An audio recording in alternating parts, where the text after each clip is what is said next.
아청법 위반으로 조사를 받으러 나오셔야 한다. 미성년자라는 것을 알았느냐 몰랐느냐, 미성년자임을 의심할 수 있을 만한 상황이 있었다. 반드시 변호인의 도움을 받는 것을 추천드립니다.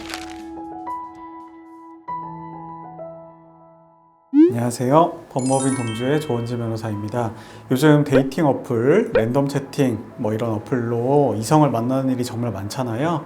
잘 만나고 관계도 가지고 그리고 잘 헤어졌는데 한참 뒤에 갑자기 경찰서에서 연락이 와서 아청법 위반으로 조사를 받으러 나오셔야 한다, 이런 연락을 받는 경우들이 많이 있어요. 그래서 나중에 왜 그랬는지 알고 보니까 상대가 미성년자인 경우들이 많이 있어요. 실제로 미성년자와 성관계를 하는 거를 처벌하는 데 있어서 중요한 논점이 바로 미성년자라는 것을 알았느냐 몰랐느냐, 이 부분인데요.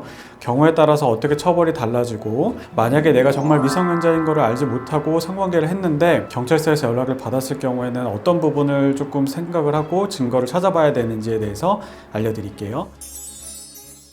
먼저 우리 법에는 미성년자 의제 강간이라는 범죄가 있어요. 형법 305조에 규정되어 있는데요. 13세 미만의 사람을 간음 또는 추행하거나 또는 13세 이상 그리고 16세 미만의 사람을 간음 또는 추행한 19세 이상의 사람을 강간, 유사강간, 강제추행죄랑 똑같이 처벌하게 되어 있어요. 무슨 얘기냐면 강간, 유사강간, 강제추행죄는 원래는 폭행 또는 협박을 통해서 성행위가 이루어졌을 때 처벌되는 범죄인데요.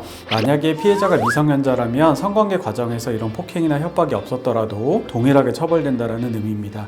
즉 서로 동의하고 합의를 했더라도 상대방이 미성년자였다 그러면 그 성행위에 대해서는 형사적으로 처벌이 된다는 겁니다. 최소 3년 이상의 징역에 처해질 수 있어요. 아직 성적 자기결정권이 많이 미숙한 청소년이라는 점을 고려한 규정인데요. 그런데 만약에 내가 정말 나이를 정말 몰랐어요 라고 주장하면 수사기관은 무조건 그 말을 다 들어줄까요?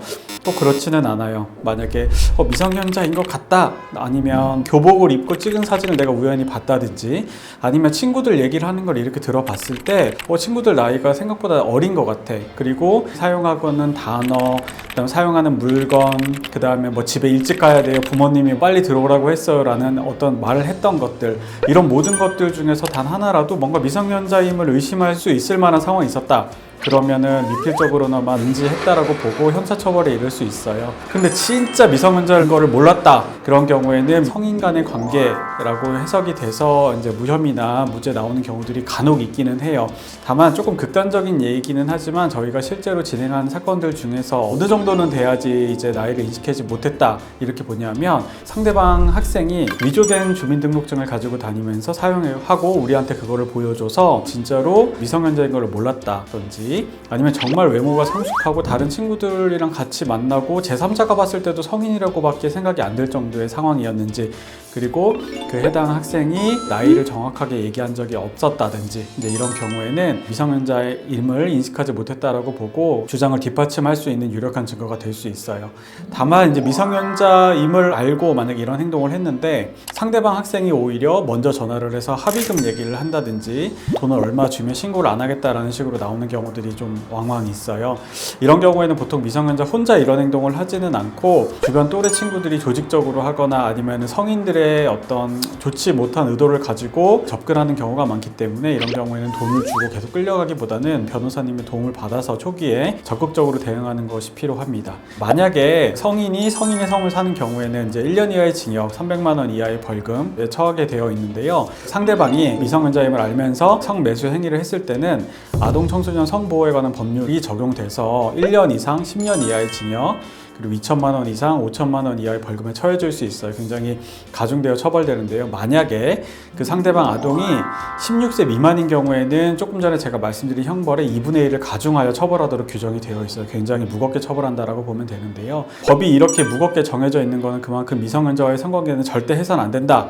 또 미성년자와의 성관계가 이루어지면 미성년자 본인이 직접 신고하는 경우도 있지만 부모님이나 가족, 이제 보호자에 의해서 신고되는 경우가 정말 많은데요.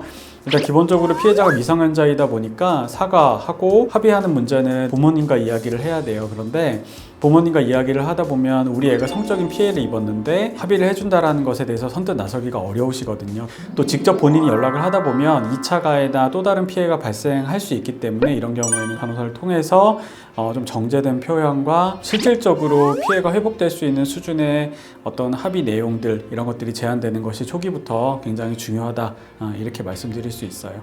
또 만약에 이제 우리가 일은 일단 벌어졌고 수사가 진행되고 결국에는 재판까지 가게 되는 상황에서 우리가 주장해야 될 여러 가지 양형 고려 요소들이 있어요. 첫 번째로는 피해자와의 합의, 그 다음에 용서를 받는 것이 가장 첫 번째가 돼야 되고, 두 번째로는 성관계라든가 이런 것들은 있었지만 실제로 폭행 협박이 있거나 하지는 않았다. 그 다음에 미성년자임을 다소간에 조금 알기 어려운 헷갈리는 상황도 있었다. 이런 정황적인 부분들도 법원에서는 어느 정도 고려를 하기 때문에 조력을 적극적으로 받으시는 것을 추천을 드립니다. 오늘은 미성년자와 성관계 문제에 대해서 자세히 설명드렸는데요. 일단 성범죄는 법정형뿐만 아니라 여러 가지 보호처분이 함께 오기 때문에 반드시 변호인의 도움을 받는 것을 추천드립니다. 그럼 다음 시간에 더 재미있는 법률 이야기로 돌아올게요. 안녕.